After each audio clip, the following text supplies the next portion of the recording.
It's not a bird, it's not a plane, it's Superhero Slate. It's a modern podcast where we talk about everything that's great, like movies, TV, superheroes. It's Superhero Slate. Oh yeah. Hello everyone and welcome to Superhero Slate, the show where we run down the latest superhero entertainment news. We love TV, movies, and superheroes, so let's talk it all out. My name is Chris Dillard. And my name's Mike Royer. And this week, Rip, we're mourning the loss of Titans and Doom Patrol, Mike. It was the writing was on the wall, I suppose, but you know what? The little shows that could, right? Yeah, honestly, I'm surprised it lasted this long, but you know, I don't see the numbers. But anyway. Yeah. Well, they weren't even little shows though. They were like supersized CW shows. Mm-hmm. So, but the supersized CW shows that could.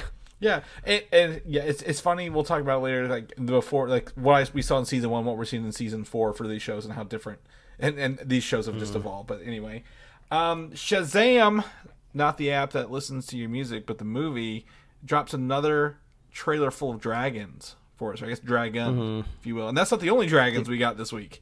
So that's true. We'll talk about some more dragons and trailers. Marvel is giving us an official timeline book this year. And I'm using air quotes when I say official timeline because it's books, right? Like how relevant are they these days? As soon as you print them, they're outdated. So we'll talk about all that stuff and more going on. Yeah, it seems like this timeline should exist as an ebook that you can like download patches and updates for. Right. Well, yeah, it's like yeah, like where you like like V1, V2 _ final, you know, all those fun little iterations that I know you see in iterations, Mike. I know this is something you see. Well, and also like, is the timeline just going to be dedicated to like a single like universe? Because like technically in Loki season 1, he like goes back in time to like, you know, a volcano erupting, which, you know, theoretically happens, you know, before the Eternals movie, or I guess in the middle of the Eternals movie, right? So I guess there'll be lots of decisions to make. And some of those were erased. I think that'll be like an outlier, but like this is something I wish maybe was released yearly or maybe per phase. And we haven't even got to this topic yet, but we'll talk about that later, like how we can work through that. But right now, brace yourselves, folks. The Super Bowl marketing has started. And yes, with that, and I've been avoiding it. Yeah, with that, I saw an article the other day that said that the Breaking Bad boys were reuniting for a commercial, and I was like, okay, this is cool. I guarantee I see at least a part of this commercial before the Super Bowl even comes. And lo and behold, I saw a bit of the commercial like just 2 days ago. I'm like, we are not even out of January, and they are showing bits of this commercial already. Like, no, I was so mad. I turned the channel, or I don't know what I was watching it on, but I turned away and I was like, not back in my day, you had to wait for the big game to watch these. Well, the Super Bowl season seems to be a lot like Christmas, right? It keeps creeping back farther and farther. Yes. And I'll tell you that my favorite Super Bowl thing, and you also pointed this out, is M&M's have a new spokesperson. Oh my God. And literally, like the next day, they're like, we have our new spokesperson. She's doing the my and yas, right? M&M's, and you're gonna learn about it at the Super Bowl. And everyone's like, yeah, M&M's is so woke. I'm like, dude, it's just a Super Bowl commercial. Like, come into February, is over. This is like that baby peanut thing all over again, right? It's like the baby nut. The writing's on. You people, you gotta. It's like you gotta start to work those like April Fools, you know, media day parts of your brain a little bit earlier in January. But the writing's on the wall. This is just a stunt. Those M&Ms are gonna trot right out in front of Maya Rudolph on that commercial. They're gonna have some fun banter. It's gonna cost millions of dollars. That's right. And then guess what? You're only gonna see regular M&Ms in stores forever. Like you're not gonna change those packages. M&Ms have no competition. Of course, there's other candy on the shelves, right? But no one else is making like a little bite-sized like chocolate. Like they're just doing whatever. M&Ms tell my theater every time I go to the movies to like, you know, be quiet. You know, Silence your to phones. Disarm that nuclear warhead. Yeah. We always, when we were at Disney, they have an M&M store on the at Disney Springs in Florida, and we went there. We were my wife and I were just like, "What M&M do you see yourself as?" Right from the trailer, and I'm like, I feel like I'm the orange one because I like the crispy M&Ms, but also he's just very dramatic, and I'm like, that's kind of I feel like I resonate with this orange M&M a little bit. But Super Bowl's coming up. I know we know Fast X is going to have a trailer. We know The Flash is going to have a trailer. We don't know what Marvel and Disney are going to come out swinging yet, but like by God, we are in the today, I guess, is the playoffs, right? Now they might be going on. One of them might even have been decided at this point. So if you're listening to this on Monday, you know which two teams are in here, and you know in 2 weeks you'll be listening to our show about this. And I'm very excited to watch the trailers. We're hosting this year. Mike, you've seen. What? I got my new arcade in right this week, right? My tabletop arcade.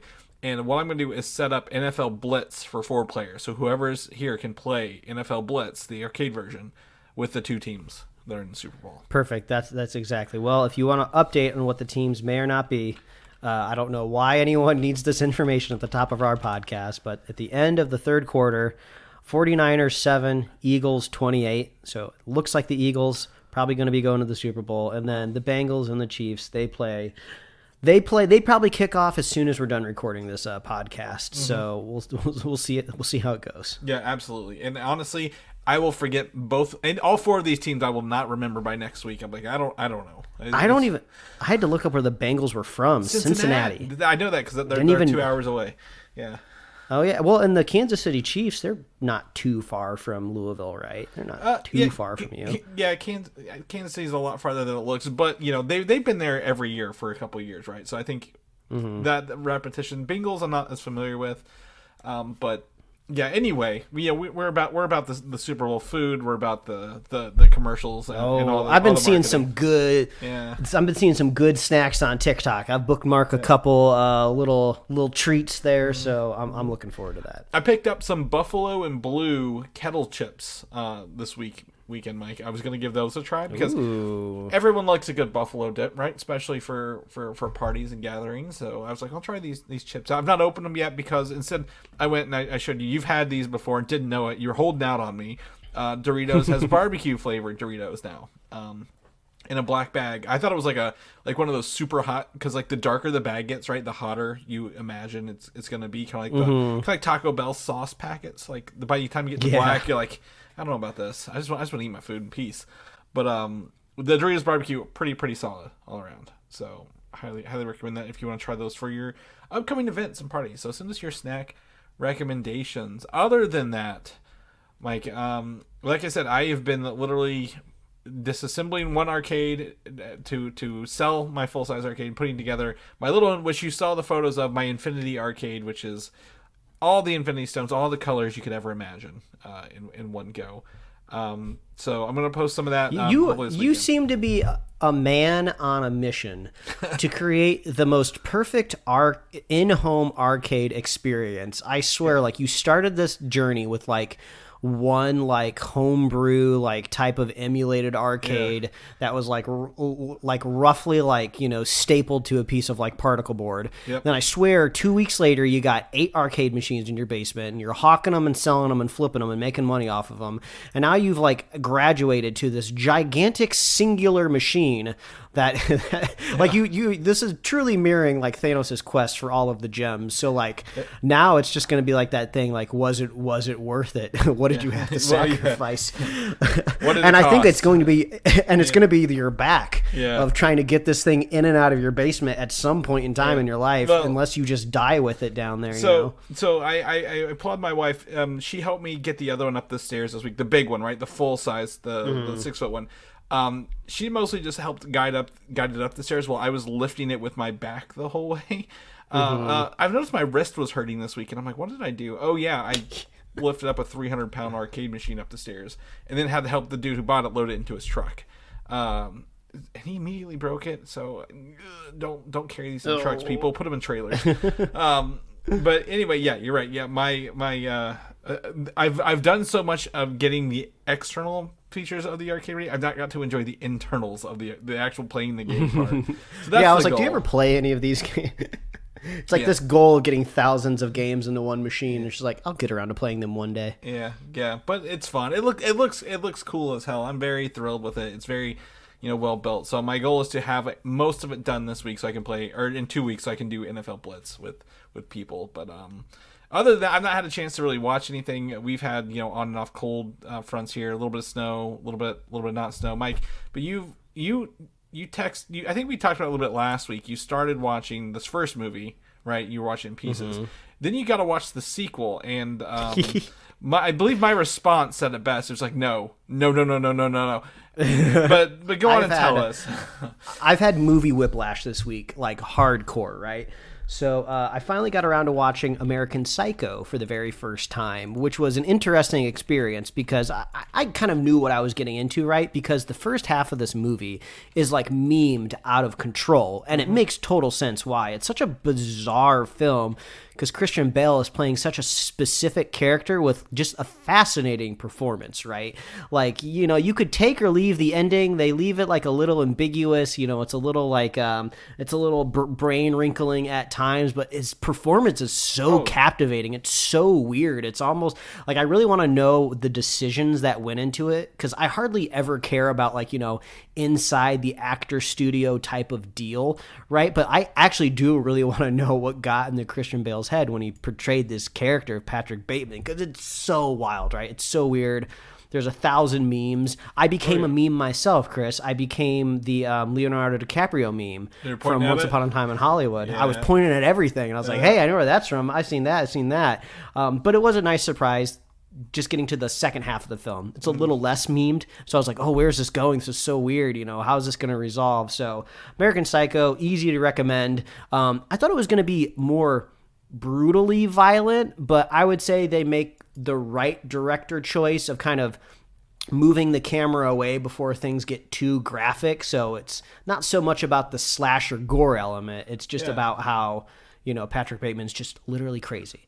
So that was American Psycho 1, which I streamed. And you notice how I said American Psycho 1? Because when you finish streaming this on HBO Max, you are prompted and suggested to watch American Psycho 2, All American Girl, starring Mila Kunis. I didn't even know this movie existed. Yeah. What's going on here? This is so strange. I was like, I have to watch it. What is going on here? I've never even heard about this. How can like one movie be so iconic, but I've never even heard about the sequel, right? So I put it on, and whew, boy, I think I can confidently say this might be one of the worst movies ever made, almost on every category. And I can definitively say, no one can argue with me, this is the worst sequel ever put to film on planet Earth. Like, nothing is as bad as this. It's so weird. I looked into it a little bit. There's not a whole lot that I could find just from like the IMDb page, but this originally was supposed to be I think a pretty standard, straightforward kind of thriller movie. And then the studio decided to bolt on the American Psycho franchise to it. So they kind of had to shoehorn this like plot into it to connect it to Patrick Bateman from the first movie. The author, because through this research, I figured out American Psycho was based on a book, right? Yes. Yep. The author vehemently denies this movie's existence, so it's not connected to his character or his books at all, or her. I don't know exactly who wrote it, but it is just it's so bad. You have to watch it. You can see that they're trying to do something similar with like Mila Kunis, like, oh, can we make her a little weird, a little out of pocket, a little unfitting for this movie, and just everything, Chris. And it sounds like you've seen it, right? Oh yeah, absolutely. You're saying, oh no. Well, this is one of the few movies that holds a 0% rating on Rotten Tomatoes, right? So yes. So and I believe this came out early 2000s as well. Like maybe like height of maybe that 70s show with Mila Kunis, right?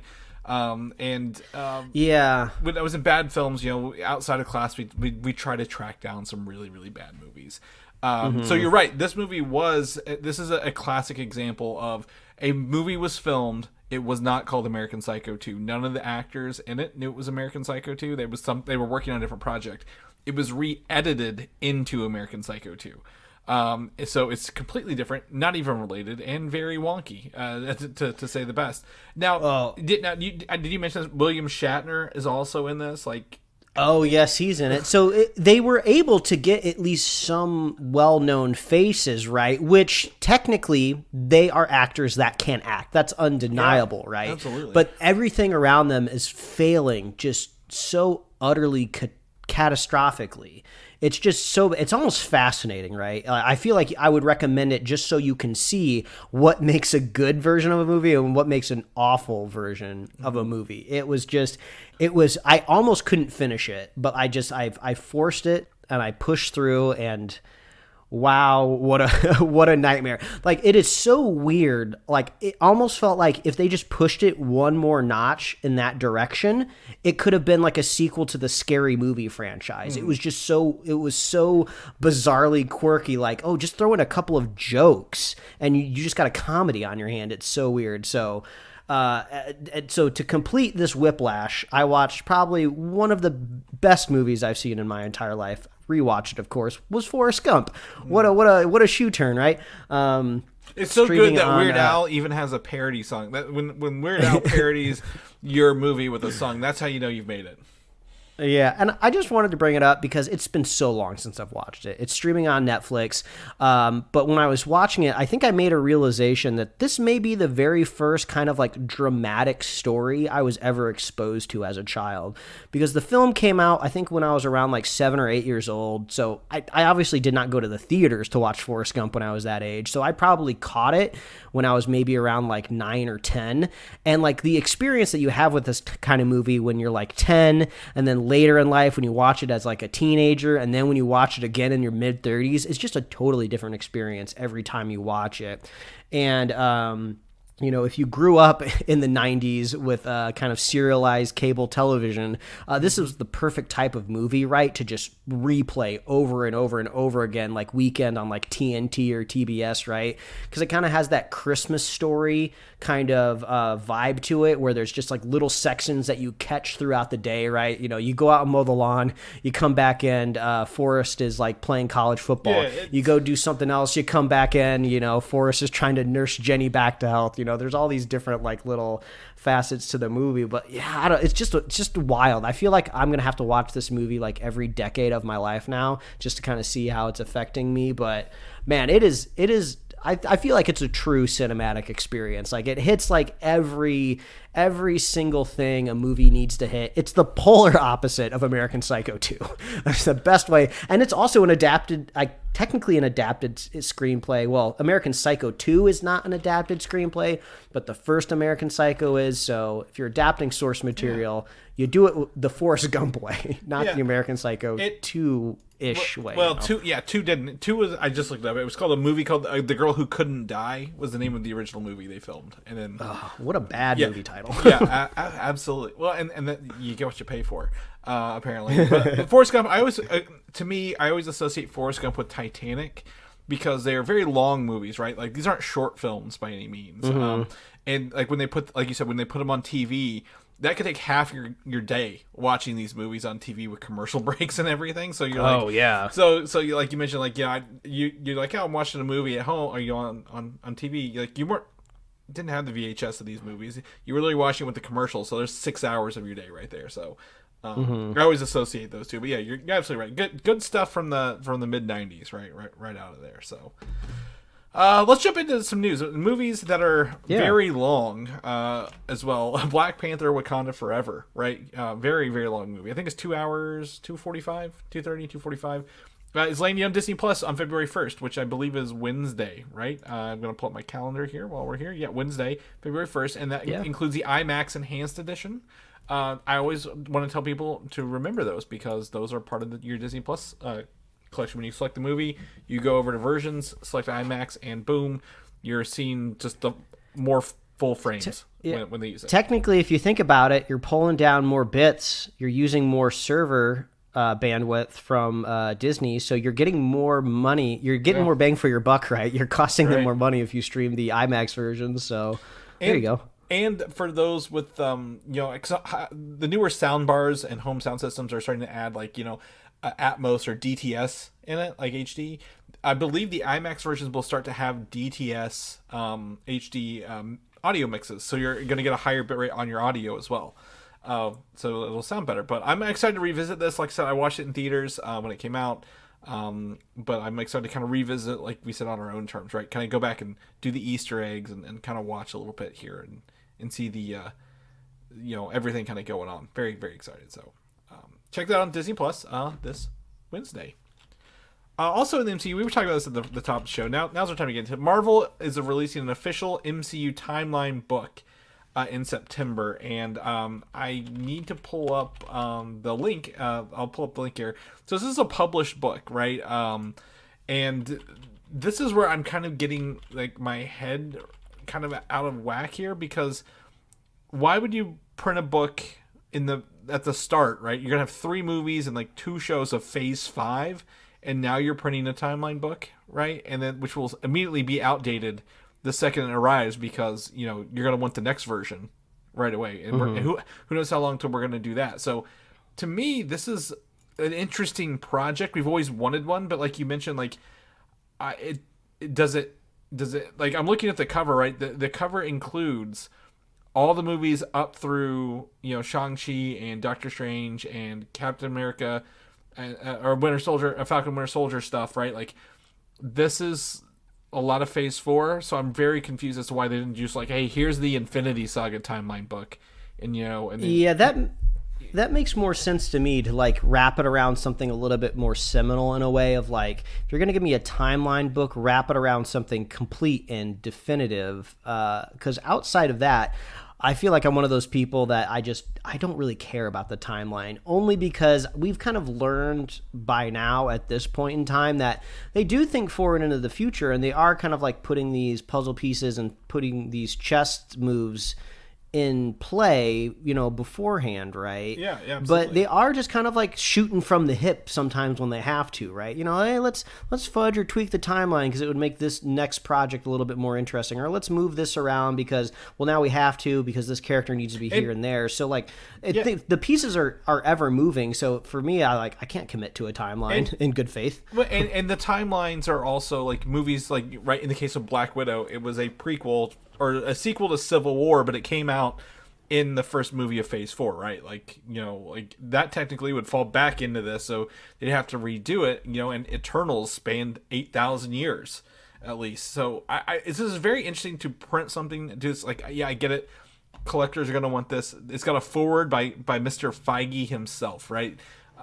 He's written this forward, but I really wish it was more digestible and like in phases, right? Like, here's this phase, and here's a pull-out spread of all the timeline, and here's our updates we made this phase, right? And this is why we did those things, and kind of break that down a little bit and add some more Easter eggs. I'm a really big fan, it's Mike, of the art of the movie books, right? That have a lot of like the concept art, the finished art. Those are really, really cool. Those are really good conversation pieces, or I guess coffee table books. But like, I like having those because that doesn't change. The concept art doesn't change once the movie's released and like produced. This is just like you said, like kind of an ebb and flow thing. So I would pay probably to have maybe it was like a subscription service, maybe like every year I get a new book, right? Like of the MCU timeline. Like, hey, here's the shows and movies released this year, even. Because what they used to do with like Encyclopedia Britannica's, like you get the updated versions every couple of years. So. Is there a good way to do this? I guess is my question for like, we're trying to figure this out, but like, what would you do in this situation? Exactly. I don't know. This kind of just seems like a project from like the publishing arm that's just like, hey, we need a new project that'll make some money. Let's make an MCU timeline. Yeah. All right, can we get Feige to write a forward? Yeah, he's fine with it. All right, let's print it. print it. Yeah. What about the next version? We'll just we'll release a. Remember in college when they used to have like the 2020. 2006 edition, but you couldn't use it. You couldn't buy it because there was like 2 pages changed from the 2007 edition. This is what that feels like down the road. But I think if anyone out there has any ideas, let us know, because I would like to wrap my head around this. I think I'm going to probably if I'm going to be completely honest, someone will probably get this, scan it. I'll just download it and skim through it, right? Read it. And then be like, okay, is this worth I want to look at it before I purchase it to make sure it's worth the money, right? Like, hey, maybe they thought about this before they did it, and we just don't know yet. So, we'll figure it out. We'll come back to that. Loki season 3. You mentioned at the top show, Loki would be the only show like that could have its own book for timelines, right? Like the multiverse timelines, and maybe even more as we kind of move forward into the multiverse saga. But season 2 for Loki, it's filming. It's possibly supposed to be coming out this year, but it may see Jonathan Majors play, He Who Remains, Kang, play even more variants of himself in this show that he originally made his debut on, which I think would be really cool, right? To see more of these Kang variants that we've been promised were out there trying to take over all of the timelines along the way. Yeah, I mean, we left off on a cliffhanger of, a version of Kang enshrined in a gigantic statue, so it would make sense to see him again. I just want more Jonathan Majors all the time. He's so cool. Yeah, absolutely. And then he's got Creed 3 coming out this year as well. And then there's like another movie with the guy who plays from the new Top Gun. He's essentially the new Iceman in the new Top Gun movie about pilots. So he's everything. It's the year of Jonathan Majors for sure. But he's supposed to also, one of these variants is called rumored to be a variant called Victor Timely. And this Kang version lost in the future, went back to 1900 and founded a town I think called like Timely, Missouri or something like that, and started building things and putting things in place for like a long-term game to take over the future later. So he was like, I guess kind of like Back to the Future 3, right? Where Doc starts sending stuff from the Wild West so Marty can find it later. Playing the long game. Yeah, so I think that'd be pretty cool to see him play. Maybe not someone super powered, but someone who's maybe more of a techie, like a Tony Stark inventor dude who's playing the long game with his inventions rather than just straight up, his blue suit. But yeah, I'm excited. We'll keep you guys posted if you get anything on that. Also, the Marvels movie, our third Marvel movie this year, we'll see the return of Captain Marvel, Miss Marvel, and Monica Rambeau, who has gone through like 8 different superhero names in the comic books and in the show.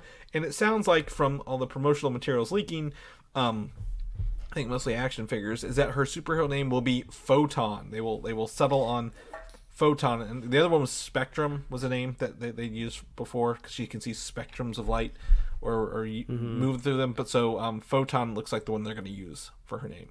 So it's been obviously forever since I've seen Captain Marvel. Yes. But in the movie, do they ever call her Captain Marvel? I'm just trying to remember like who gave her name, because if I remember right, Miss Marvel calls her Captain Marvel, right? Yep. When she's like fangirling out about her in the show. So I'm trying to remember the moment where she was given the name, right? Because when you see like, oh, her Monica Rambeau's name is going to be Photon, I'm just like, well, who gives her the name, right? Is it just like Nick Fury like throwing out code names one day? Yeah, and Nick Fury is in that, from the leaked audio from San Diego. So Nick Fury's in it. It could be her name. What from WandaVision? What was the unit she was a part of there? Was it Sword? Kind of like a sword base kind of thing. So it could be that. Absolutely. I don't remember how she got her name, because remember she her army tag fell off, so she had a different name for most of the movie. So I don't know why she's Captain Marvel, but like I wouldn't be surprised if Nick Fury was doing that as well. That's always the trick, right? How do you give them their comic book names? Because it's the goofiest thing in the somewhat grounded superhero world, right? It's like, how do we give them a name? That's why Cisco in the Flash CW show was the best, because he was just a nerd throwing out names for everybody. You just had to write him one line, and that's how you could give somebody a name. Yeah. So yeah, but honestly, they could call her whatever the fuck they want to call her. They could call her Spectrum. It doesn't matter, right? It really doesn't affect anything at the end of the day in the movie. But it seems like all the back and forth. We haven't seen. Have we seen her since WandaVision? I don't think so, right? No, I don't. I don't believe so. Yeah, so it'll be fun to revisit that character in the movie form coming up. This I think it's July. I think it's June or July, one of the two. Thunderbolts. Oh, anytime I get to write Sentry in the notes, I'm going to be doing this, Mike. And thank you, Mike, for putting Sentry in our thumbnail. So huge kudos to you. But this is one of the producers. They say they're viewing it, though it's not officially been called this, a sequel to the Black Widow movie, and I think we discussed this before. Literally, the lineup is most of these Black Widow and Falcon Winter Soldier team, right? So I'm really not surprised with that. Are you at the end of the day?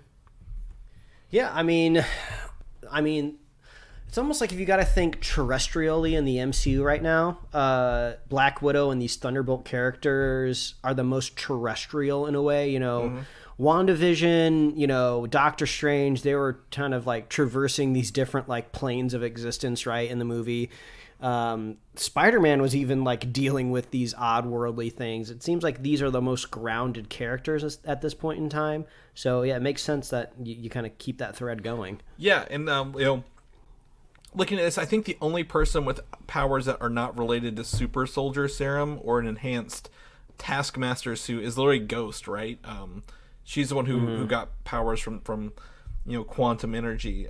But, you know, getting to revisit Yelena and Red Guardian, Bucky, John Walker, I think, you know, like you mentioned, very much just regular, like, super soldier powered brawlers, but, like, they're not really, like you said, flying around. They're not doing magic. They're not, you know, doing blasts of stuff. So, totally fits in that Black Widow vibe that they kind of set in that movie.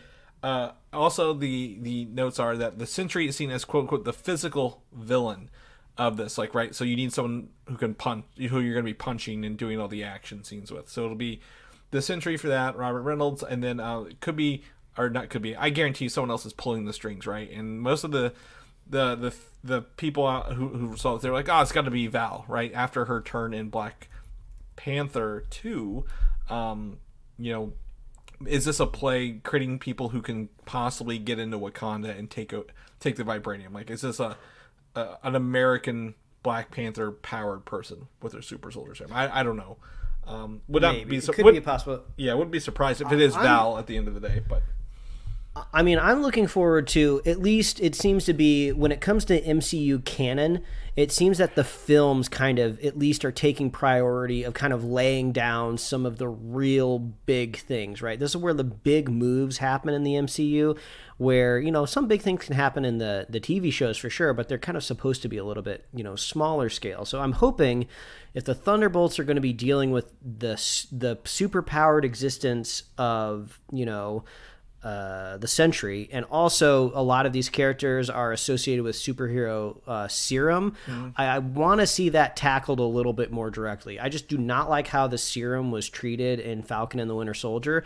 You know, whether or not it wasn't there. Let's be honest, it was not even in that show. Yeah, whether or not you liked the story or not, or the characters or how they were portrayed, like the serum became very trivialized to me. Right? It just kind of seems like, oh, you know, it's just out there. Some people can get it. You know, I know we went through an entire, you know, Captain America story and film where we demonstrated just how difficult and hard this stuff was to get. And even in Captain America Civil War, the whole film like has the twist towards the end where we see them destroy kind of like the last living vestiges of the superhero serum, because why would we want that out in the world, right? Yeah. So then all of a sudden, oh, now it's just flowing. It's out there in the world. Right. Somebody made some. It's just there. So good luck dealing with that. Like, there just needs to be more care taken into the fact that now anyone on Earth can be superpowered. So I just hope they handle that a little bit more tactfully, which leans into how are we explaining the Sentry's superpowers in a more of a grounded world, right? You know, as you know me, Mike, I'm one of the biggest fans of the Sentry. I already know this is not going to be the comic book version by a long shot, right? Like this, there's like, he's probably not going to fly.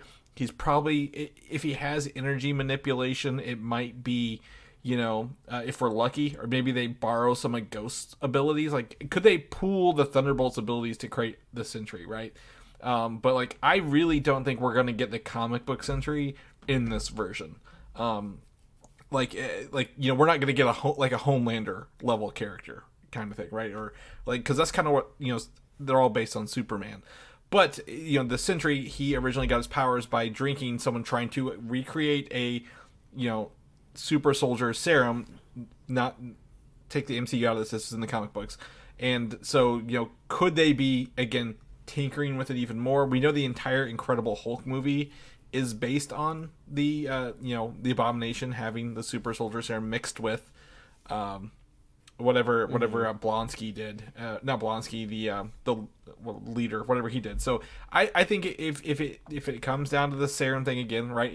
Like you said, it needs to be limited, not openly available, but they need to mess with it enough to create someone too powerful and too mentally unstable to handle it. And John Walker is a poor representation of someone who, was too strong and too mentally unstable, because that show just didn't do that character any justice, right, at the end of it.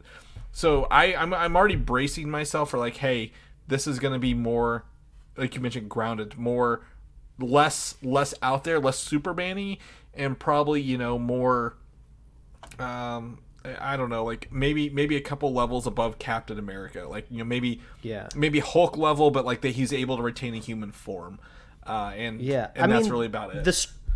The story makes sense. I mean, I feel like this is the easiest story lift out there in the MCU right now, because it's very similar to kind of what they were doing with, was it Iron Man 3? Or no, I'm thinking Ultron, right? Where it's just like you have these external threats to planet Earth. Yeah. You have these superpowered people. So now these governmental countries and institutions need to make their own weapon. It's a tale as old as time.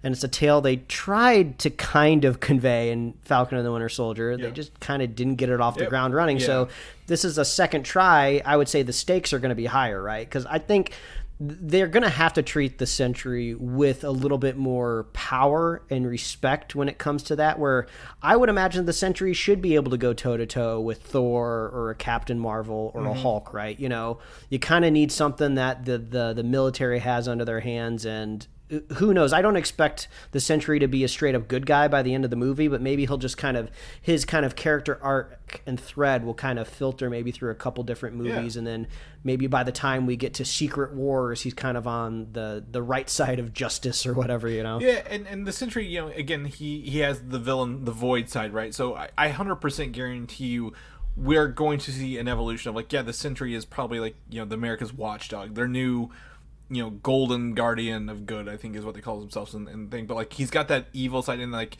it could even be, maybe someone's controlling him and making him be like a lapdog. Like, hey, I need to go handle some threats under the radar. You're coming with me because you're my muscle, right? You're my enforcer who's behind me. And if you don't come with me, like I think in the comic books they threaten to kill his wife, right? Or like, hey, we'll bring your wife back to life if you come with us. And essentially, Norman Osborn kept him, at his hip as like watchdog, but like a guard dog, if you will. That everyone else was, like, all the other villains were afraid of because of his power level. But like, I want him to be very, very strong. But I think if we go straight comic book Sentry, it's gonna break, like you mentioned, the foundations of the MCU we've got going, already built. How do you explain he can fly? How do you explain, like, how does a super soldier serum give someone the ability to fly and shoot beams out of his eyes and, hear everything around the world? So I think we're gonna, I'm already, I guess, getting my expectations ready to be like, it has to fit in a Thunderbolts world where these people who are strong but not the strongest have to take him on, and how do they do it? How do they do it tactfully? Where they probably, I don't think they'll kill him, but I wouldn't be surprised if he is incapacitated at some point by the end of the film. So yeah, I mean, I think we're both agreed on that. But yeah, anyway, yeah, that's a lot of Sentry conversation. I love him. If you guys get a chance, pick up Volume 1 and Volume 2 of the Sentry, or like digitally, fantastic reads. Love it. One of my final college films was based on the Sentry. It was a good time. Let's go. I already put Black Panther in here twice. I forgot to do this. Angela Bassett has received an Academy Award nomination for Best Leading Actress, making this the first MCU leading main actor nomination that wasn't like VFX or sound or whatever ever. So that's good, right? Like that's a step in the right direction. It's. Yeah, I can't imagine they're gonna pick up the win. The competition at the Oscars this year is stiff. People are saying that this could be potentially a good year for the television program, because you got a lot of more box office friendly things nominated in higher categories like Avatar and Top Gun Maverick. So Yeah, it's always good when you kind of see, an MCU movie like sneak something a little bit more high level in there. But I have no intentions of ever seeing an MCU movie like winning a big goal. I think it's even making a supporting actress. Yeah, even making it into best supporting actress is pretty good. I'm gonna lean away from you and say I disagree. I think a lot of these best picture movies are not box office friendly. They're like four of them. Looking at 4 of them, my wife knew, and she tries to stay pretty up to date, right? Like, as a I guess a regular person who goes to the movies and walks through, So we watched Avatar, we watched Elvis, and I didn't watch Elvis. She watched Elvis. We watched Top Gun Maverick and Everything Everywhere All at Once. The other ones she had to look up. Hey, there's sometimes the Oscar years I'm like, I've seen one of these movies. Yeah, exactly. So that's what I'm saying. Like, yeah, we're like doubling it or tripling up, but that's still that's still a lot more than previous. Yeah. So there's just interesting that some of these are out here. So I mean, I'm excited to kind of see who gets smacked on TV this year, right? We need some drama. No, I'm kidding. They'll probably play this pretty short, but there's I just want to kind of see how this plays out this year. I always lose less and less interest the closer we get, but such as award season at the end of the day. First of 2 movies that we watched trailers for that had dragons. Shazam! Fury of the Gods trailer number 2 dropped out of nowhere this week.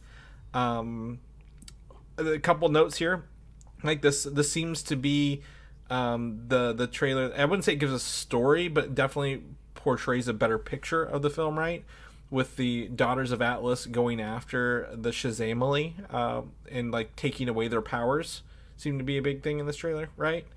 There's a big dragon. Looks like he's made out of wood.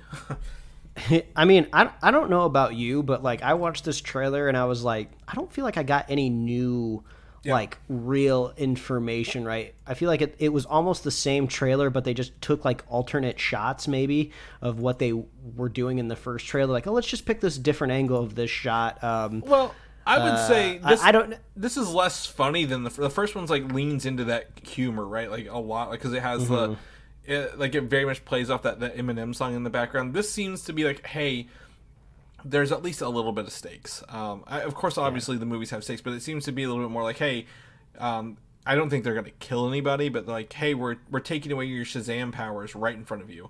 Like the kids are like, hey, one of them's falling out of the sky in that. But like, I really said it's Shazam. They're not going to kill anybody, right? At the end of this. Yeah, obviously, I don't blame the movie, but to me, this trailer was just like I thought maybe there was going to be like a stinger at the end, a reveal, a tease, something. But I was like, oh, this is pretty much the same as what we got the first time around. So I'll keep waiting for some sort of new little nugget to drop. But not a whole lot going on in this one for me. I'm gonna straight disagree and think this is the better one. Like showing the unicorns, the dragons. At least again, there's something going on here. Like.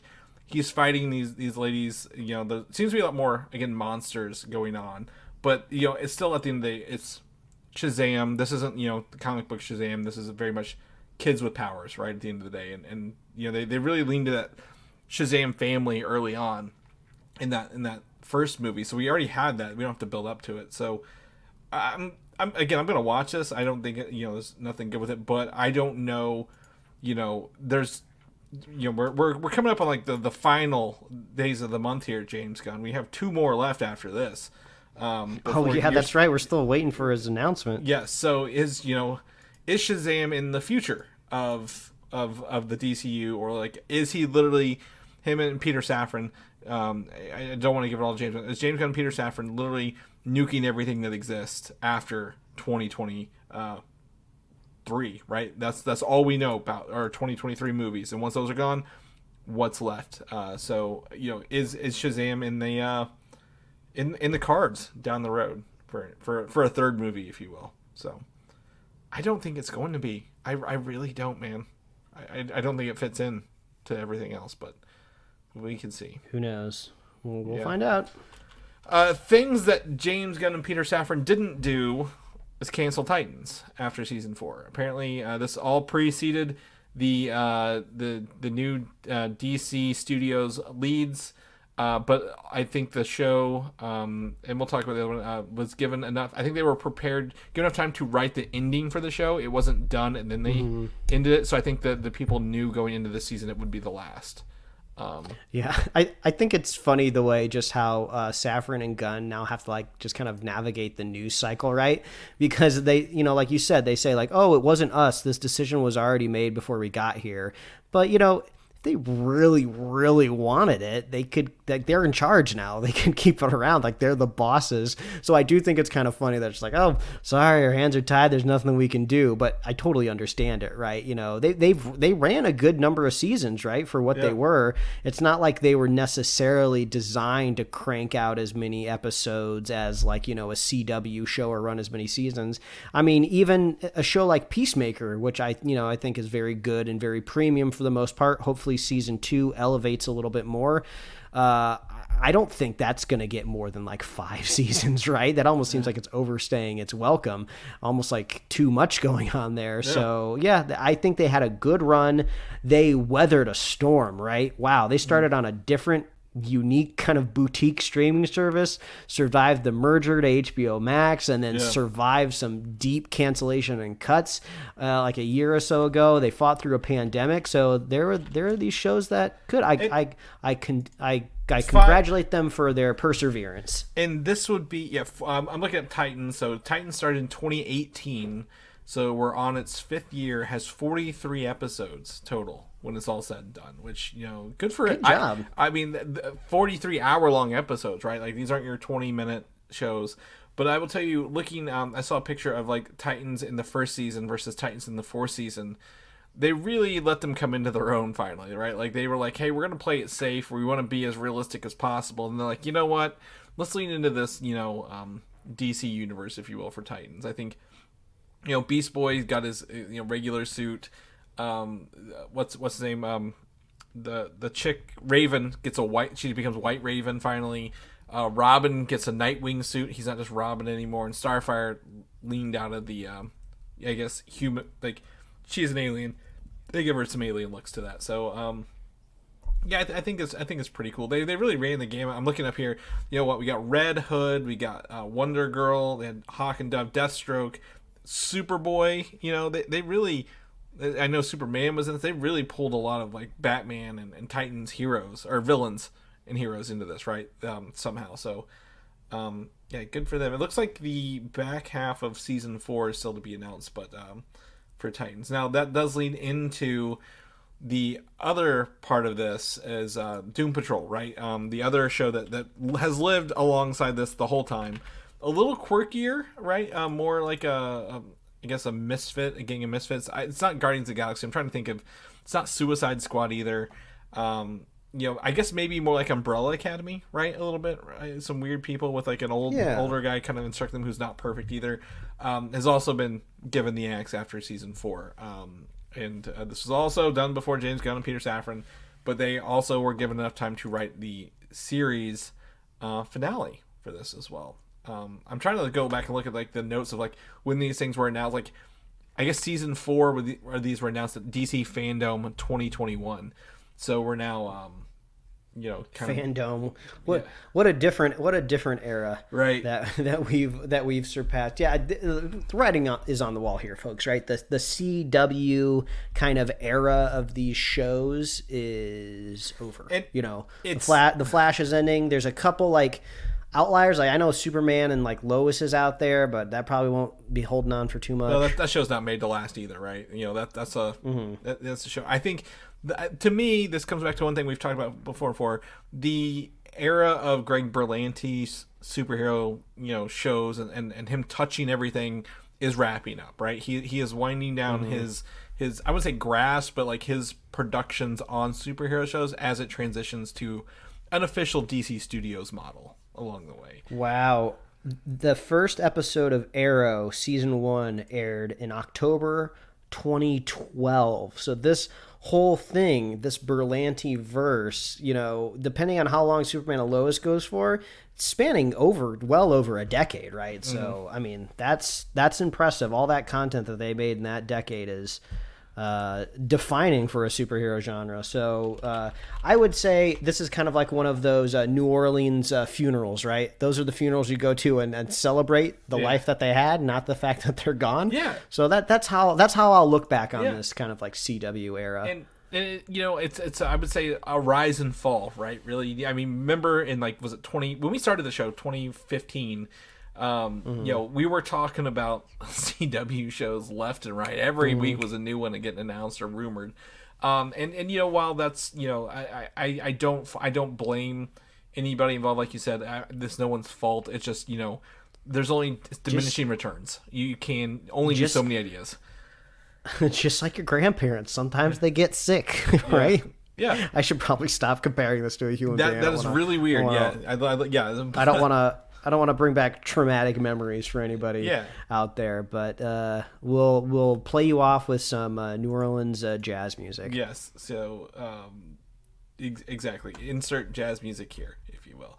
Let's move on to again. I really haven't given you hell for Teenage Mutant Ninja Turtles in a long time. That used to be a running gag on the show. The upcoming Seth Rogen project has been retitled, the animated movie, to Teenage Mutant Ninja Turtles: Mutant Mayhem. And they are leaning into that gooey, what was it? It's not Garbage Pail Kids font for Mutant Mayhem, right? Like it's like 90s the ooze, man. Oozy it's stuff. Oozing all over it. I don't know what this link is here. Is this just like someone's business card that works on the movie, or what is this? This was the artwork that I think was where it was discovered the title was changing. This is cool that I don't know if you see on the left-hand side, the first thing I saw was the ice cream pop. The Teenage Mutant Ninja Turtles right there. Yep. Yeah, I just love the vibes of this. It seems very punk, very 90s. Late 80s, early 90s. Yeah, like it just blends perfectly. I'm always down for TMNT, right? I feel like they're just like a great squad, an awesome gang that I like to see interpreted, every couple of years. I feel like this is a good way to approach, Scooby-Doo. I feel like we've kind of avoided some of the Velma drama, so I won't bring it up. But just these kind of properties and these iconic IPs are going to get remade and retouched and interpreted in different ways. So just go along with the ride, folks. It's not the end of the world if something is made that you don't like, right? I mean, not only are we getting this animated version, isn't there like another live act? There's like another turtle thing in the works, right? For the big screen. I don't remember what it was or who's in charge of it. I think this is the only one I remember, but I would not be surprised, right? Teenage Mutant Turtles is great because it was in the 80s. It was a black and white comic book, right? Like they didn't have the colors. Then it blew up. We had an animated show. We had our live action movies. They had a dozen more animated movies, a couple more live action movies, and this was literally every artist. Kevin Eastman, right? And I forget the other guy. He pretty much, they Laird, or isn't it something Laird or something? Yeah, like maybe Peter Laird and Kevin Eastman and something like that. They were like, just do whatever you want with the Turtles. Like, have fun with it, because this is a crazy fucking idea. Like, we have different multiverses for the Turtles, right? Different universes. We have aliens. We have this brain in a robot suit, right? And we're teenage, we're mutants, we're ninjas, we're turtles, and there's other mutants. And yeah, like it just kind of goes to show you don't have to be precious about everything that comes out, because not everything is perfect and not everything is for that audience at the end of the day. I'll use this as an opportunity to put a question out there to the world, because I was very confused in Target yesterday.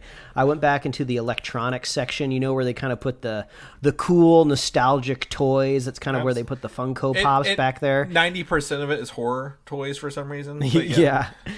They had this weird dual combo toy pack that it was one singular box. Half of the box was a Teenage Mutant Ninja Turtles action figure. The other half of the box was 11 from Stranger Things. And they kind of did like this like horizontal line across the box. Like I didn't understand what the theming was. Like, why are these two action figures being sold in the same box? Like the 11 was being like turned upside down. So like, you have to turn the box to see like the Stranger Things portion of it the right way. Then you turn it the other way and then you get TMNT. But I was like, why are these two IPs sharing the same box? I don't understand. Like, at first I thought, maybe this was like a nostalgia thing of like, the kids played with the turtles.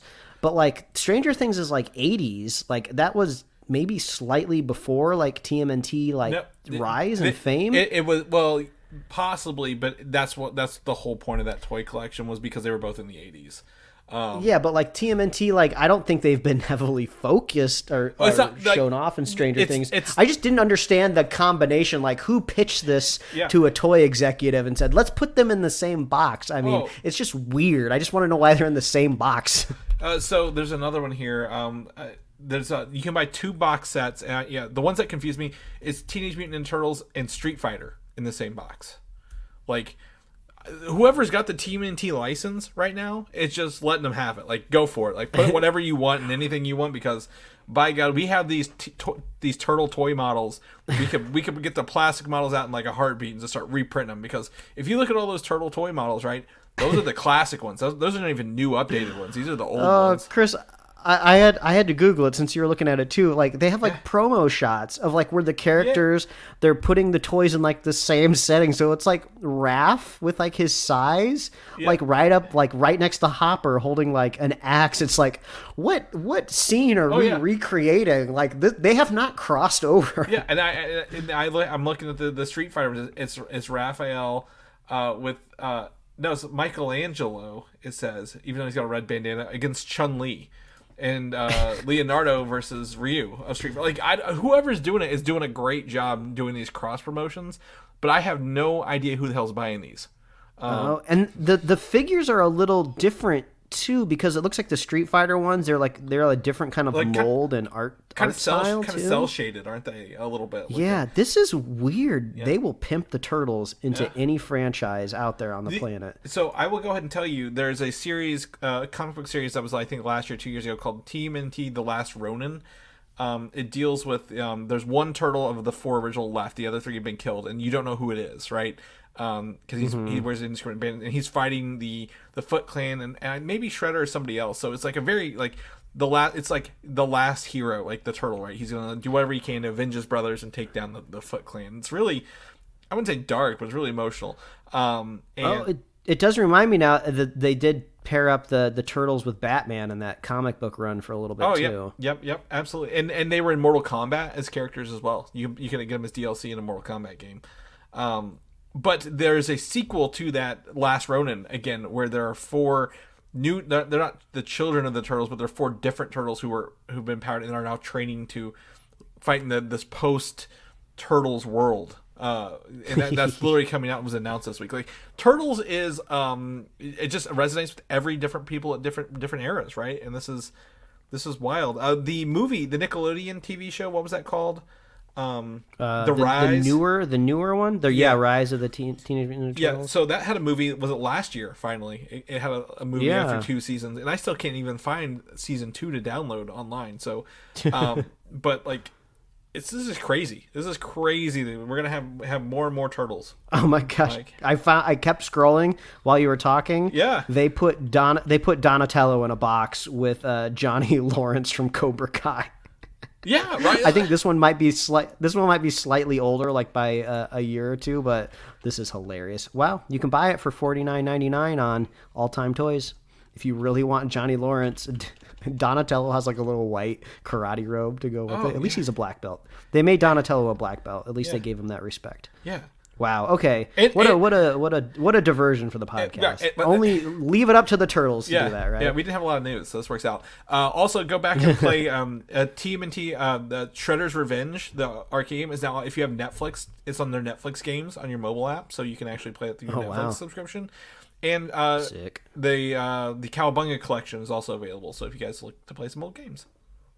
Speaking of video games, next two are actually video game topics. So, good lead in. Spider-Man 2 for PlayStation 5 has a live-action trailer. Someone recorded it on their phone that they're showing, and this appears to be, looks like the first of the marketing for this game to come out this year. And it looks like possibly a Super Bowl ad.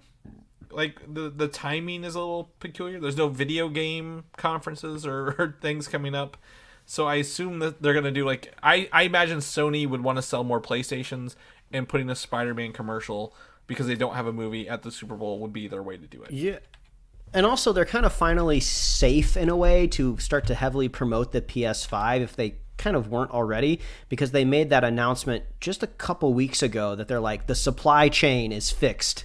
You can now buy a PlayStation 5 when you want. Like, so now I think they're safe to like make these pushes, because you're not going to make these consumers upset that, you know, they're going into like a Target looking for their next Teenage Mutant Ninja Turtle crossover. Like, oh, there's a PlayStation 5 here on the shelf. So yeah, they're safe to start pushing forward. But yeah, I'm down. I've been eagerly awaiting more web slinging.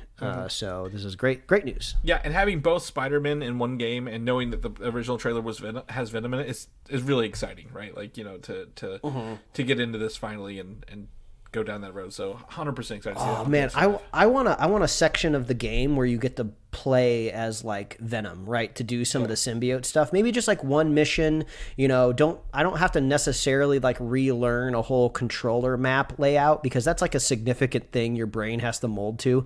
When you play these Spider-Man games, you have to like remeld with the button combos. But like just like one little mission maybe where you get to like do some like oozing goo, that would be fun. Maybe it's the sneak missions. Maybe they replace the Mary Jane stealth missions with the goo missions. With goo sneaking around. Yeah, I don't know. I don't know what they're gonna do. You know, we don't know how the symbiote's gonna play. The first one has an amazing story, and I love this world to go on. But like, my biggest complaint is I want more villains, like big villains to fight against. Right? There's only like 2 or 3. There's a really good scene from the trailer, right? The prison breakout. I'm like, that was an amazing sequence. So hopefully they have some more in here. But very, very excited to see what they do with this game. Tomb Raider is now been Amazon has partnered with a company to do a lot of Tomb Raider stuff. Including TVs series, or I guess streaming series, movies, and they're going to be publishing the next game with Crystal Dynamics. So the biggest news for this that we'll talk about first before we get into the, I would say controversy, but some weird ass statements made about this, is that I guess actress / writer Phoebe Waller-Bridge, who wrote No Time to Die, is starring in Indiana Jones and the Dial of Destiny. Is known for her show Fleabag, right? Is writing this TV series for Amazon Prime, which I think that's fantastic news, right? I think she's great. She does action, she does comedy. I think it'll be great for that. Yeah, the Phoebe Waller-Bridge news is something that I didn't know earlier, so this is great learning it right here now on the show. But I would postulate to people out there, right? You know, now things might be a little different since the franchise has slightly been reinvigorated, right, with a more modern approach to the game, right? But let's take it back. Before that game was made, right, and we just had the kind of classic Lara Croft, like, you know, the over-sexualized PS1 games, yes, exactly. So, like, is the audience there for Tomb Raider? I don't know if I'm just like overblowing this, right? But I feel like I don't have deep nostalgia for Tomb Raider. Maybe it's just because I didn't really play the games all that much, but this almost kind of feels a little bit like, I don't know, Paramount Plus making a Halo TV show, right? Like, are you a little late to the game, maybe? Like, is there enough there? Now, like I always say on the show, a good writer, a good creator like Phoebe Waller-Bridge, you can make anything good, right? I'm not saying that they couldn't make this good, but I wonder if this is maybe the best strategic play for Amazon, or maybe it's their only strategic play, right? You know, you have all of these really big, well-known IPs that are already owned by other studios, and Amazon out there is like, we're kind of like this technology e-commerce company. We don't really own any IP. You know, what is left out there on the table, right? I would kind of like to be a fly on the wall there where they're kind of like, you know, making their calculations, right? Like, well, we don't have literally endless amounts of money. We do have lots of money, so we can buy some nice IP, but what is left? What do we want to do? You know, they bought Warhammer, right? Or at least they have the rights to make something with Warhammer. I mean, I don't know if that's widely popular enough, right? You know, my parents don't have any clue what Warhammer is, right? Well, they don't have any clue. And I'm not saying my parents have to know it for it to get popular, but I feel like, you know, you're trying to get broader with these big acquisitions. So I don't know. That's all I'm trying to say. Like, is Tomb Raider going to hit hard enough? So first and foremost, I think you are outside of the core audience for both of those things, right? Warhammer and Tomb Raider. Number one, they're also not acquiring them, just so anyone knows. They are licensing these. So Tomb Raider's that's kind of what I meant. Yeah, I know you know that. So I think by licensing Tomb Raider in the past 10 years has resurged with when Crystal Dynamics and which was owned by Square Enix made the game, the newer games, like had this boom of like resurgence in like games because it became like a what's Uncharted. It's the Uncharted of I guess Tomb Raider already existed, so they just took the Uncharted motive and did things right with that stuff. So they have won tons of awards and really been at the forefront of a lot of good video games. Like when these are on sale or like people are giving them out for free, everyone's like, hell yeah, get on these. These Tomb Raider games are awesome. I would say the other thing is, a lot of these games, I would nix the original PlayStation ideas out of our head, right? Because we grew up with those, like where they were like, hey, I want the old shuffling butler. Yeah, yes, the old shuffling, the pointy boobs, right? Everyone remembers the pointy boobs and the short. Sorry, but like my wife loves the Tomb Raider games. Like, is this targeted at women who want to play games or like see a woman in the protagonist role of this? I would also lean into, because Amazon is also publishing the game with Crystal Dynamics, who made the other 3 games, right? So the next game will be published by Amazon. I don't know where that's going to go. If it's on I don't think it'll go on Luna, but you know what I'm saying, like it'll probably be everywhere, but have Amazon.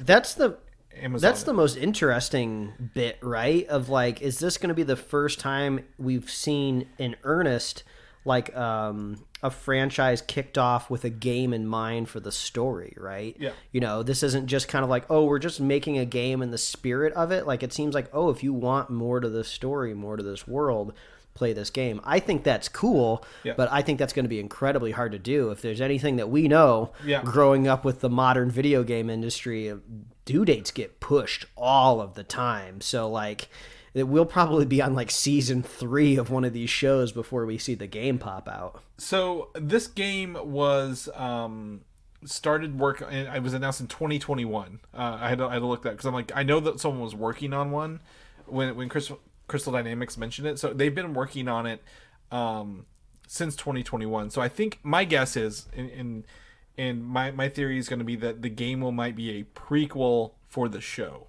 right? Like, hey, here's some history. We don't have to go into an origin story in the TV show. We can just pick up, she is a Tomb Raider, and we don't have to hear about where she started and all that fun stuff. Kind of like the Angelina Jolie movies did, right? They just picked up, she was already a Tomb Raider. We didn't have to go back in time to have a whole movie based on that. But the idea, the biggest thing that people said, the reason this caught even news, Mike, I think, is because you said to me, we want this to be the MCU for Tomb Raider. And I think, both of our reactions were, there's only one character. How can you have a connected cinematic universe when it's one character? This was the vibe back in like 2010, right? In the 2010s, where every new app was like, we're the Uber of food. We are the Uber of energy drinks. We are the Uber of like bathroom rugs. And you're just like, wait, what? So I think that's kind of what is happening here, right? It's not really the Uber of anything. It's not really the MCU of anything, but they're just trying to get the vibe out there. Like, we're trying to make some interconnected stuff. So we're just going to throw the word MCU out there just to get some buzz. and we joke, like, are the guns getting their own game? Like, this is the history of Lara Croft's guns, and they're the star of the show.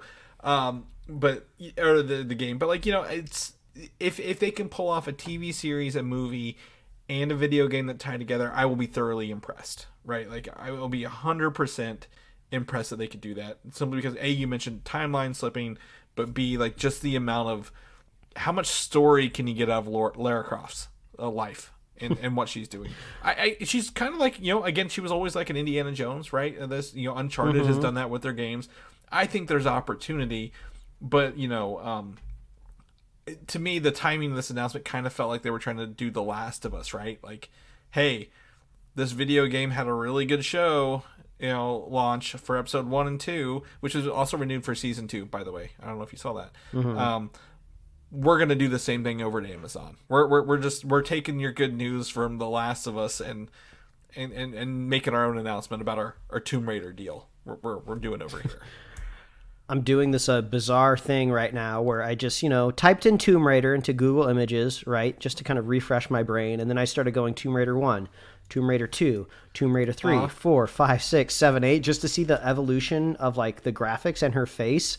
And it's so funny because as the graphical fidelity has improved over the ages of Lara Croft, they didn't really try to make her face look more human.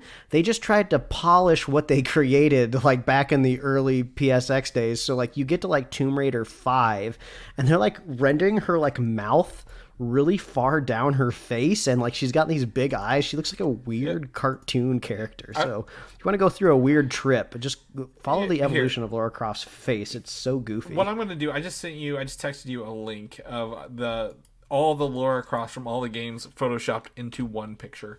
And it's coming to you, including like the most recent Lara Croft and the first one, and like they're all sitting around the fountain at like that house that she has, the mansion level. This is cool. Yeah, so it's fun to see it, right? Like obviously the one up front is the first one. They've even rounded her off a little bit more than it used to be, but it's fun to see all the different variations, not realizing how many games there were. Yeah, I'll wrap it up and just say the character and the story and the universe obviously has merit. I'm just like curious from like a strategic point of view, right? Yeah. Like, does Tomb Raider have the juice behind it that a gigantic organization like Amazon is looking for? Like Amazon, they buy Lord of the Rings, right? You know, they go all out. So to me, like Tomb Raider almost seems like a like a kind of like a Netflixy acquisition, you know. And they may be trying to compete with Netflix things. I think, you know, anything they buy, they're going to have numbers behind it. And the Tomb Raider for the past 10 years has been regarded higher and in better quality. And I don't know about that movie. I don't have the numbers for the movie, but everything else, the games have been regarded higher quality than ever before. So I feel like there are numbers that they're proving behind that we just don't get to see, sadly, because we don't have an entertainment lawyer to call them up and figure this out. Maybe one day. Lastly, we're going to get into our last bit here. Dungeons and Dragons Honor Among Thieves gave us another, I guess, a new trailer, right? And it kind of gives us the villain for this. And by reveals, it doesn't tell you who it is. You have to look it up. It's a necromantic lich from the Dungeons and Dragons lore. I looked up the names. I didn't know the name. Didn't care. But I'm kind of excited for this movie, Mike. I don't know about you. Like, it looks fun. It looks, you know, there's a lot of, you know, big name actors in here, right? The graphics look fun. I don't know. I've played Dungeons and Dragons. I don't know if this is going to line up with it one for one, but I feel pretty okay about going to watch this, you know, when it hits theaters in a couple months. Two things I'm trying to track here. First one, positive, the humor. It looks funny. Like this just looks like one of those like action films that you walk out of and like, oh, that wasn't just like an action film. That was just like a really good comedy. So, you know, and usually that's hard to translate, right, to a trailer. You know, you kind of have to be in the movie to experience like the humor. You can't really always get it from the trailer. So it's like, well, they're doing a good job getting it across here. So that could be a good sign, right? Yeah. But I am getting a little worried that like all the trailers and promotions that I've seen for this movie just seems to be a Led Zeppelin music video.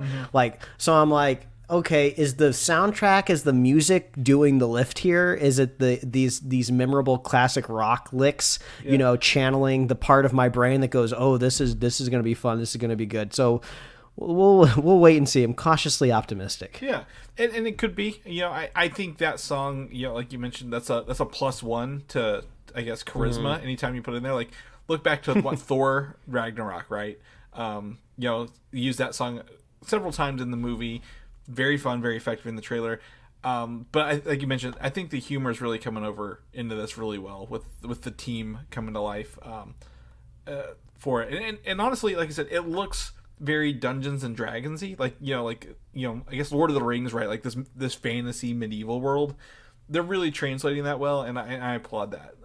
You know, I've seen the older Dungeons and Dragons movies. I don't know if you've ever had a chance to watch those. They are awful. They will bore you to death. So absolutely thrilled to see something with some quality here. And yeah, so check out that trailer there. Let us know if you're gonna watch it. I didn't get the release date for that. I'll look it up later. We can pull it up next time. But yeah. So that's the show this week, Mike. That's what we're doing, what we're up to for this week. Where can people find you for the coming weeks whenever they follow you? on your social media. Yeah, if people want to follow me, they can find me at Mike Royer Design on Instagram, Twitter, and TikTok. And you can read my webcomics at pickledcomics.com. Chris, if people want to catch up with you, where can they find you? You can find me on Instagram, Valdan87, VALDAN. I tried Mastodon. I don't know what the hell I'm doing with it, Mike. I'm trying, no one does. I am trying so hard. I still have my Twitter. I don't post anything on there. I use it for notifications for things I still have on there, but like that place is. I'm trying to get away from there as fast as possible, and Mastodon is not doing it for me yet. So I've got to figure this out pretty quick. But yeah. People know about the show, what we're doing. Come listen to us, next week or in 2 weeks when we cover the Super Bowl. We usually, I don't know if we'll do a before show or an after. We'll probably do an after show, right? We always usually do an after show. Where can they find all that good stuff at? Well, as always, just visit superheroslate.com. That is the headquarters for everything we do here at Superhero Slate. You can find us on Apple Podcasts, YouTube, Spotify, wherever else you love to listen to find podcasts. Like us on Facebook. Follow us on Twitter and Instagram. You can get merch at superheroslate.com/store. We love hearing from you. Reach out. What are you looking forward to this year? Hopefully James Gunn will give us that news drop next week and we can be talking about that. We want to know what you think about that too. That's going to be a fun bit to digest. So we also love our super fans. So if you're a super fan of the show, or if you want to be a super fan of the show, all you got to do is share the show with a friend, share the show with a buddy, and we'll be here every week, folks. That's right. We'll catch you guys next week. Bye. Thanks for listening, and don't forget to subscribe.